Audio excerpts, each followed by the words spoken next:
Well, thank you for taking. Hey, you want a hug? You want a hug for I us? do. I want a Republican hug. The United States is the greatest country in the world. What do you apologize to people for? How do you believe we're inferior to other countries, or what country do you believe is better than the United States? I feel like Great Britain and France and Canada. I feel like those countries are are taking the high road. And I feel like everything I believed in is slipping away from me. And I've just been distraught these past 2 weeks.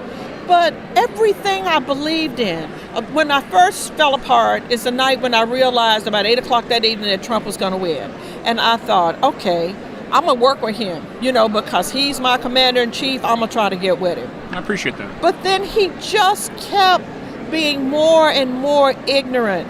May I stop you for a moment? Yes. Really quickly, sorry. I don't want to interrupt, but I want to make sure that this thing keeps falling off. If you see it fall. Don't let your stuff fall. I know, you don't want to see what's under here. No, we don't want No to see jawline. So you mentioned Canada, Britain, and France. So you believe they're better than the United States. Let me ask you this. You said everything you believe in is disappearing. You're a veteran. Yes. Did you serve to protect freedom of speech? I did. So what about the fact that those countries don't have freedom of speech? Only the United States does. But you know what? That's not what I see right now. You only get caught up in what you see. No. Here's the thing. It doesn't matter what you see as far as... When I was there... Well, no, but we have it constitutionally enshrined here. Yeah. In Canada, the UK, France, people are jailed for speech, for offensive things, or fined. That doesn't happen in the United States. We have a constitutional right to freedom of speech. They don't. So wouldn't you say that the United States, certainly as a veteran, if you were serving to protect freedom of speech, is superior to those countries, if only because we're the only country with freedom of speech? But why I'm so distraught, it looks like we're getting ready to lose it. I mean, anyway, he's playing footsie with Kim and Putin and, applauding Kim for wiping out 3 generals the day before he came, and, his people sit up.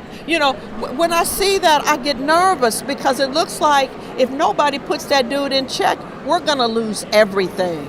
And I'm just sad. Well, I understand that you're sad, and I'm sorry. I don't like to see anyone sad that you're feeling this way. I'm sad. But I'm hearing a lot of how you feel, but I don't think that's really objective reality. Freedom of speech is actually not being eroded here like it is.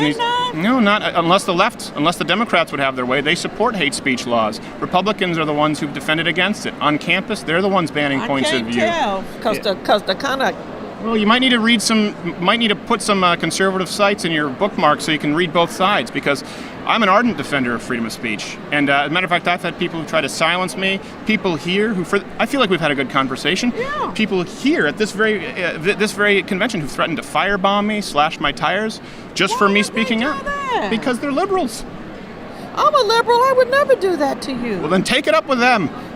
I would never do that to you. Well, thank you very much. Yeah, See, we're more closer friends than me and them. Yeah. I mean, I feel like everybody has a right to say what they want to say, but it's like when you start being offensive and hurting people, that's when I start getting nervous. But it's still protected. It's That's still why. still protected. Just not in the countries you mentioned. It's still protected, and so it's like everything I believed in is slipping away. But would you say that this is some progress in our conversation? It seems to me, and I'm not suggesting at all that you're ignorant. I'm Canadian, so I'm very aware of Canadian. No, but the point is, you suggested these other countries. It doesn't seem like you were totally aware that they don't have freedom of speech. I wasn't. So does that change your opinion? No. You'd want to live in you think a country with no freedom of speech is superior to the United States? See, that would be where we disagree. I think they're inferior with no freedom of speech. I just think that we have a pig for a president, and he's making us look bad all over the world. He's ignorant, and I just wish that he would, I know he is who he is, and he deserves to be who he is. But it just is so, everything that I thought of that a president ought to be, he's not. And he's so rude and crude around the edges, and Well, I'll tell you what, and I say this respectfully because I still respect him as a president. I do. But for me, I felt that way about President Barack Obama. I felt as though... You didn't think he was born in wherever that was Trump lied about, did you? What was that? No, I don't think he was born in Kenya. No.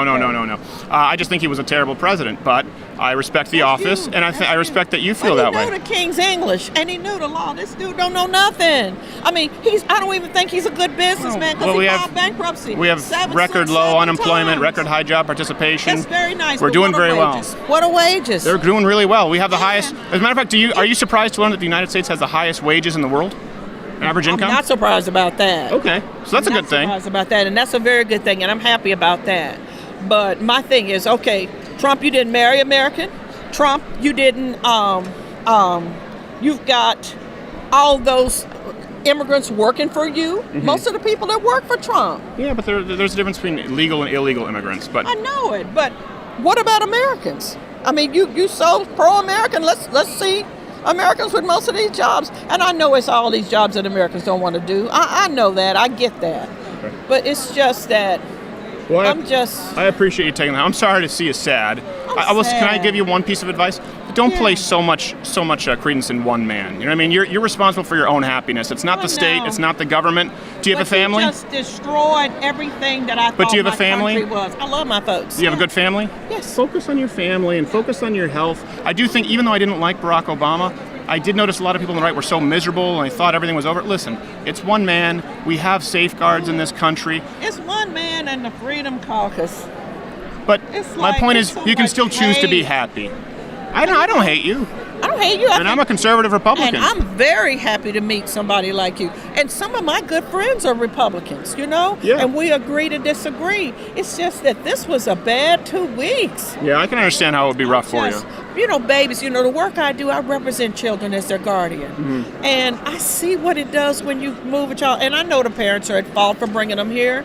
And I know that people don't want to invest. And Clinton for signing the policy, and Obama then for doubling back and not enforcing it. Exactly. And so I realized that if you got to pay to play in the world, and sometimes you got to invest money in these other countries to keep them at home. Mm. And I know that that's a problem, okay? That's the first thing I learned in political science, that sometimes you got to pay to play. Mm-hmm. And if you're not willing to invest in keeping those folk at home, and that's another monster, because if we get off into that, our soldiers get killed, and it's another big old mess. So I'm just sad. Well, I'm sorry. Well, thank you for taking. Hey, you want a hug? You want a hug first? I do. I want a Republican hug. Yeah, a Republican, an Uncle Sam hug. Well, thank you so much for taking the. I'm gonna speak well of you. Me, that's okay. Hey, listen, I get it. There are a lot of Republicans who are jerks, but I appreciate you taking the time. But you're a good Republican. I'm pleased to. I'm conservative, libertarian conservative. Okay. Yeah. So if you see someone trying to firebomb this booth, tell them to stop. I'm going to tell them, don't do it, because you're a reasonable man. Thank you very much. I appreciate it. I don't believe you've lied about anything. I try not to. Trump is a liar. My God. Well, I think that's politicians in general. I know, but not every other word. Come on, man. Help me with that. I pray for him. I can't. I even pray for him. I appreciate that. I pray for him every day. You know what? I pray for him, and I prayed for Barack Obama as well. I think we share a lot of common ground. I don't want him to be like me.